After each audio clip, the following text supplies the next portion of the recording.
With me now is John Wannenburgh, who's standing in Douglas North.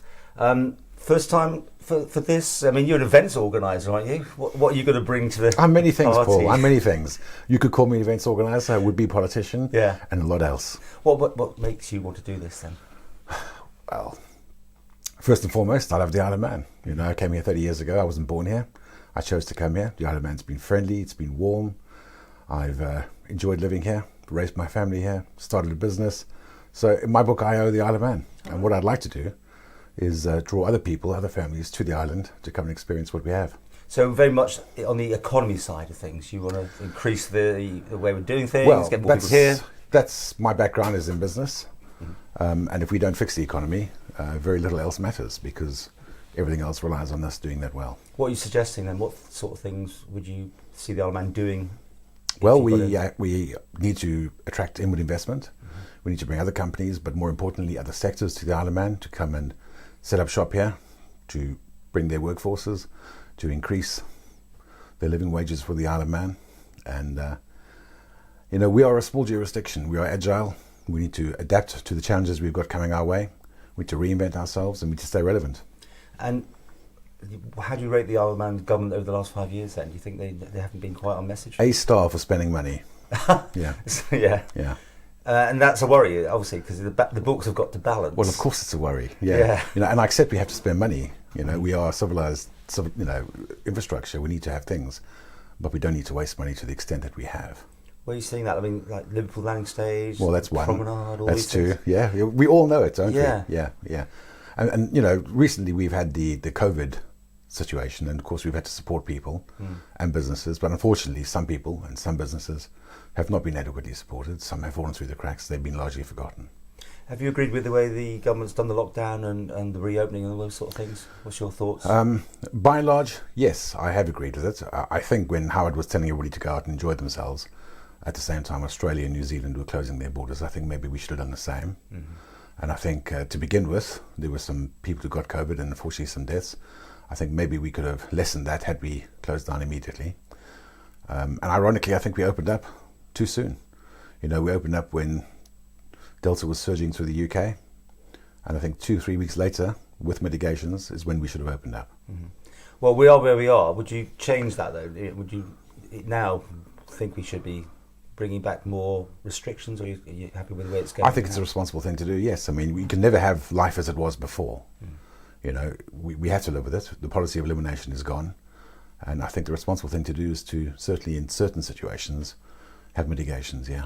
So what's happening in Douglas North? What are the local issues you're hearing about or telling them about? Well, Douglas North, very interesting place to live, and I've lived there for 18 years. And there are many issues depending on exactly where in Douglas North you live. For instance, Williston, a friendlier, more dynamic community I don't think I've known. There are issues with the housing, the refurbishment program, which everybody knows about. There's a caution around the bus service at the moment.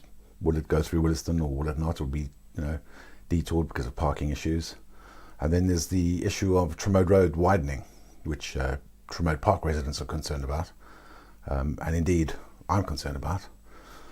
Just to widen it to become a thoroughfare to Douglas, to alter the integrity of the road, not a good idea. You know, people live there, and it's a very nice road as it is. Yeah, it needs straightening out a little bit, take the knuckles off, but I don't think it should just become a rat run. No. And national issues. What the green issue, I think, is one thing on your side as well. Yeah, no, it is. Well, back to the economy, isn't it? So everything depends on us getting that right. And we need to create the right environment for small business in particular. They are the backbone of the economy. So we get the right conditions in place. And we also need to think about how we keep the young people on the Isle of Man. You know, we lose a lot of young people. We put a lot of resource into them in educating them. Yeah, you got any answers for that though?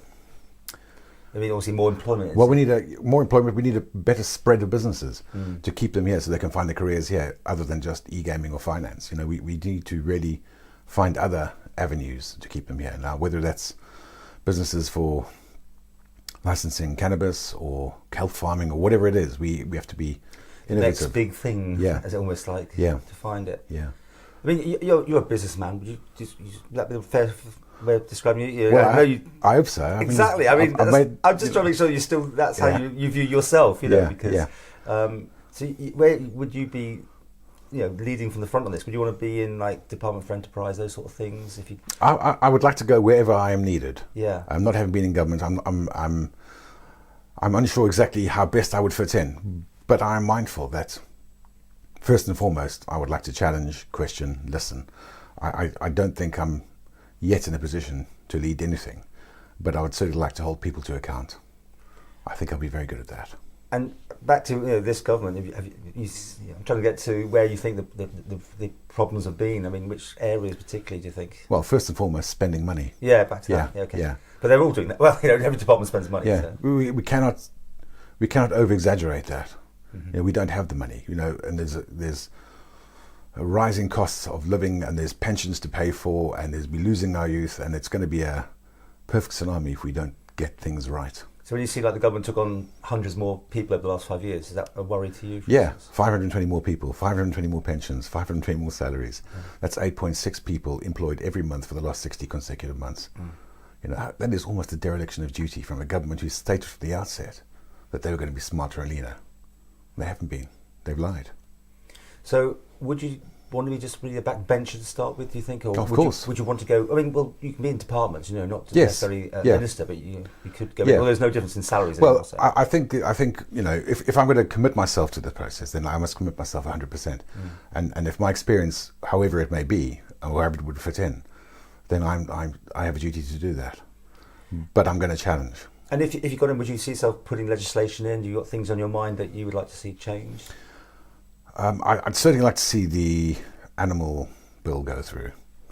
I'd like to see the minimum wage rise. I'd like to see, well, I say that mindful of the fact that there are some people on the Isle of Man who, although they are fully employed, still have to go to the food bank. I'd like to see a more compassionate society, and however I can do that, sign me up. And, leading from the front on this one, who you'd like to see leading the government? Who would you like? Well, if I had my way from the outset, it would be none of the existing Kerman people. Right. Yeah. Okay, let's talk more about that then. Why? Well, because of all the reasons I've mentioned before the last 5 minutes. Yeah, I know. And I do think it should be someone with fresh perspective, and I would like to see it be a woman. Okay. Yeah. So could that be someone obviously that's already in there now? Then would you? Of course, it could be. Yeah. Yeah. No, sure. You got a name you want to put on? Nobody can mention just yet. But do you think you're going to be more party politics? I mean, you're an independent. Do you think it's going to be much more getting together with people to get things through? Well, my business is building relationships with people. I've built a business on exactly that, and I'm going to take that skill and expertise forward to do that. And wherever I think there's an opportunity, I will build relationships so I can further the direction of the government that I think it should be taking. And would this be a full-time sort of thing? You'd give up other jobs and things, or you're well known for your dining club and all that sort of thing. Yeah. Would you be able to do Sporting that? And dining club. Okay, get the plug in. Do you want to keep doing that, or would you see that as a full-time job?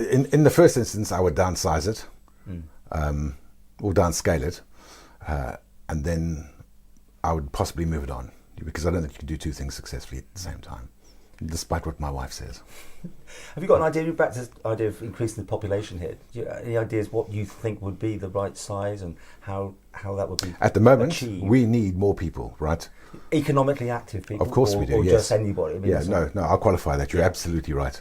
We need more economically active, and I don't care where they come from, to be honest with you. We need their skills, we need their expertise, we need their families to help build our society.